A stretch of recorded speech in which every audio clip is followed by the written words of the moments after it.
একটা ইবাদতও কবুল হবে না।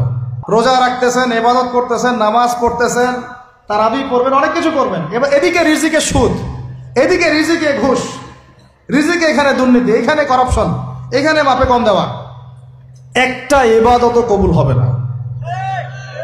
হারাম রিজিক থাকলে বিশ্বাস করেন, আমি এমনি কথা বলতেছি না, নবী সাল্লাল্লাহু আলাইহি ওয়াসাল্লাম বলেছেন ইন্নাল্লাহা তাইয়্যিব লা ইউকবালু ইল্লা তাইয়্যিব। আল্লাহ পবিত্র, আল্লাহ পবিত্র ছাড়া গ্রহণ করেন না, কবুল করেন না।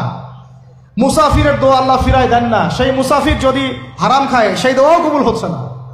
একজন মুসাফির হাত তুলে দোয়া করছিলেন, নবীজি বলছেন মাথায় ধুলা, গায়ের কাপড় ঠিক নাই, মুসাফির সেজদায় আল্লাহর কাছে দোয়া করছে, হাত তুলে দোয়া করছে, আল্লাহ আমাকে এইটা দাও, ওইটা দাও, ওইটা দাও, ইয়া রব্বি ইয়া রব্বি ইয়া রব্বি। নবীজি বলছেন এই ব্যক্তি যদিও মুসাফির, কিন্তু কিভাবে তার দোয়া কবুল হতে পারে? তার পানীয়টা হারাম, তার খাবারটা হারাম, তার পোশাকটা হারাম। যেতে পারছি ভাই? এমনিতে মুসাফিরের দোয়া কবুল হয়, তিন ব্যক্তির দোয়া আল্লাহ ফিরায় দেন না। কয় ব্যক্তি?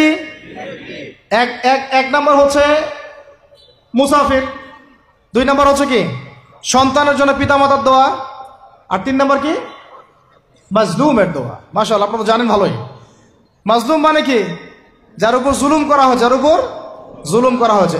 আমরা এখন কিন্তু সবাই মাজলুম, তাই না ভাই? পুরো মুসলিম উম্মাহ এখন মাজলুম।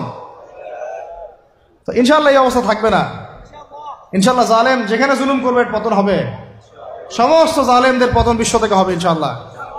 এটা সময়ের ব্যাপার।